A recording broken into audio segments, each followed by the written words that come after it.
Good afternoon, Lapeer Tech. It is Wednesday, October 2nd. I'm Teray Johnson. And I'm Ryan Argue. Welcome to the second edition of The Edge. Have you heard about the triple E virus? If so, how much do you know about it? Chances are it's very little, but our Kari Simpson gives us some insight. The past few weeks, Lapeer County has been affected by the EEE virus. It's a disease that is contracted through mosquitoes. It affects the brain, pretty serious if you end up getting it. All I know is that it's a mosquito virus that's going around, that if you get bit by mosquitoes too much, it could be pretty deadly. Statistics for EEE are very startling. 1 in 3 people who contract the virus die from it. Those who survive are often left with mild to severe brain damage. I feel scared because there are a lot of mosquitoes in Michigan, and I get about 14 million mosquito bites a year. Normally, in 1 year, there are only 7 human cases in the entire United States. So far this year, in Michigan, there have been 8 cases and 3 deaths.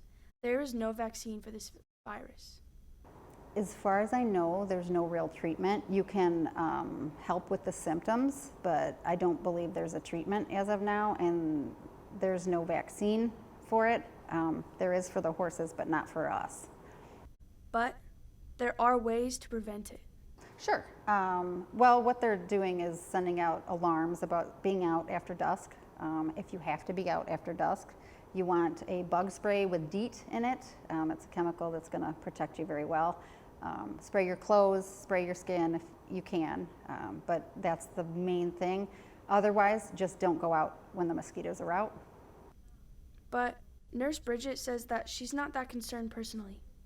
I'm not very concerned about it. It's not a new thing. It's just, I think the media kind of blew it out of proportion and likes to warn you about things, but it causes mass chaos in some people who like to go with it and think any symptom they have is the EEE. Take the necessary precautions for the EEE virus, including bug spray and wearing long clothes after dusk. Stay safe. I'm Kari Simpson, reporting for The Edge. Parts of Lapeer County are set to have aerial mosquito spray applied to stop the spread of the virus, but it has been delayed due to the weather. Spraying on the west side began on Monday. There have been 9 human cases of the virus in Michigan and multiple cases found in areas spread over 15 counties. 3 programs at EdTech received a very generous donation at the end of September. Brian Wright from Ohio Technical University donated several engines and his old car. Students from the collision repair and automotive repair will be able to use the car for real-world scenarios. The engines came from the Power Sports Equipment program at Ohio Tech. These engines here are from the American V-twin side. I think he said they were estimated at over $2,000 per engine in the shape they're in now. Some of them are newer, some of them are a little bit older, but that way they get the opportunity to work on the new and the old, so when they graduate, it doesn't matter where they go. Students get to thank him for the donations. ABC 12 came in to the event. Students appeared on the station's evening broadcast. Students in construction have made some noticeable progress with the house in construction. This is the 6th year of building a house here on the EdTech property before moving it to its final location in the spring. This house has already been sold. The students are building it off of blueprints they received from the owner.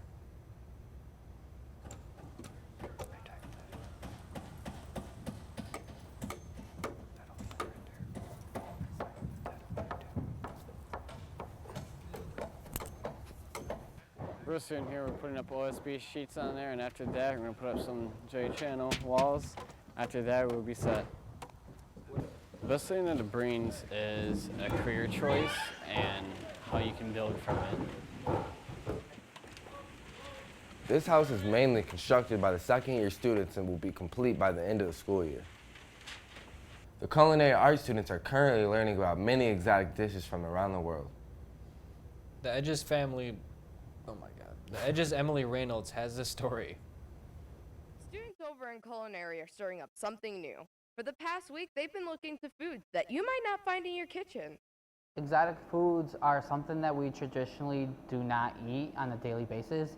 So once you step out of your comfort zone, it lets you experiment with your mind, your taste buds as well too. Some students dished out what they thought about the exotic foods they've been learning about. I think they're interesting. I find them funny to look at because of how they make them. I think it's really interesting. I think sometimes they can be gross, but I think it's interesting to know what other cultures do what. A couple of people talked about some interesting dishes. One has even tried them. So my background is Mexican, and we eat a lot of scorpions, grasshoppers, chapulines is what they call them. So I'm pretty comfortable with eating pretty weird things. Specifically, other than like the classic frog legs, I heard of cow eyes. One of my chefs had them before, and he said they were all right. There's Hakarl, Sistroming, and Blood Sopa. Hakarl is fermented shark, which we did not do, of course. Blood Sopa, which is pig blood soup. And then Sistroming, which is fermented sheep guts. Seems like something that will spry your taste buds. Some of them might even be flipping awesome. I'm Emily Reynolds, reporting for The Edge. Our teachers here at EdTech come to our classes with experience beyond the classroom. Today we want to highlight the longest instructor here at EdTech, Ms. Hyatt. Ms. Hyatt has been the agri-science instructor for 29 years, but before she stepped into the classroom, she worked with a pretty famous mouse. I worked for Walt Disney World. I spent a year at Disney working at the Epcot Center at the Land Agricultural Pavilion. I also worked for Michigan State University, and I was their person who developed curriculum for agri-science programs across the state. Ms. Hyatt has 3 different degrees from Michigan State University. You can see our full profile on Ms. Hyatt on our YouTube channel. You can find us at The Edge LC. Up next, on The Edge, sometimes a little kindness can go a long way. Coming up, what students at EdTech are doing to help make the world just a little kinder.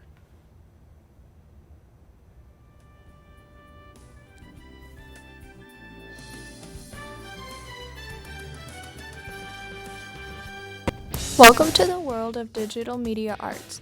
Here in DMA, there are all kinds of unique students wanting to pursue their dreams in the digital world. Some skills you learn in this class are photography, videography, cinematography, and the use of different techniques and applications. From being in the studio to creating on the computers, many students here go out and use their skills they learn in class to bring their creativity to life.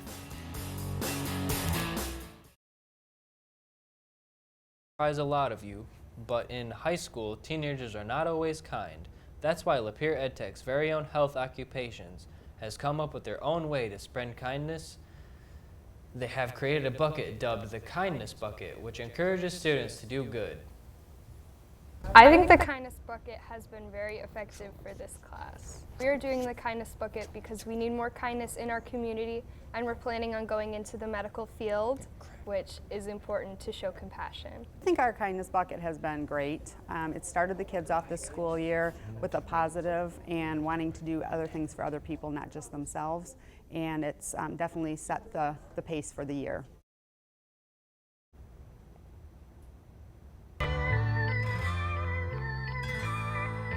We here at The Edge like the Kindness Bucket so much, we have decided to create our own version of it, known as the Kindness Collective.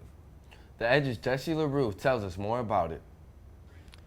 I'm here to announce a new segment to hit the edge called Kindness Collective. What's this goal, you may ask? It's to promote kindness throughout EdTech, and ITNet is the first class to take the challenge. Each student is given a random classmate's name to compliment. My name is Dominic Cash, and the name that I got was Matt Coster. My compliment to him is that his smile brightens our room at least 1,000 times a day, and I could not appreciate that more. My name is Matthew Coster. I'm complimenting Joseph today.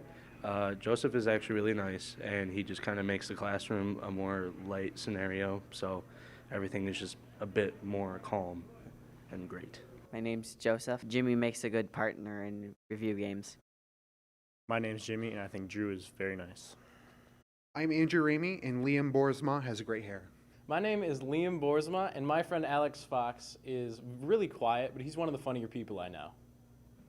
I'm Alex, and Alex Sherman is an epic gamer.